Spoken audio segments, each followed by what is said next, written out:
স্থানীয় হাসপাতাল তহবিল বৃদ্ধির জন্য লটারির আয়োজন করেছে। লটারিতে একজন ব্যক্তির অংশগ্রহণের জন্য যে মূল্য নির্ধারণ করা হয়েছে তা নিচের রাশির সাহায্যে প্রকাশ করা হলো। 5t+3 অর্থাৎ 5 গুণ t+3, যেখানে টি দ্বারা বোঝানো হচ্ছে একজনের ক্রয়কৃত টিকিটের সংখ্যা। তাহলে রাশিটির মান নির্ণয় করো যখন t = 1, t = 8 এবং t = 10।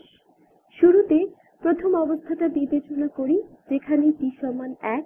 তাহলে রাশিটি লেখা যেতে পারে, এখানে এক রং ব্যবহার করলাম। তাহলে t = 1 হলে আমরা লিখতে পারি 5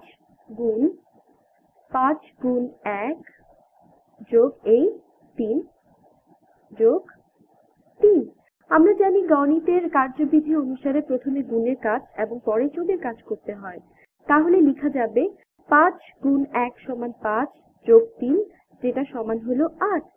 এবার যখন t = 8 তখন রাশিটি লেখা যায়, এখানেও আরেক রং ব্যবহার করি। তাহলে 5 গুণ 8, 5 গুণ 8 যোগ 3। তাহলে 5 গুণ 8 সমান হলো 40 এবং 40কে 3 এর সাথে যোগ করে পাই 43। আর সবশেষে যখন t = 10 নীল রং ব্যবহার করি, তখন রাশিটি লেখা যায় 5 গুণ 10 যোগ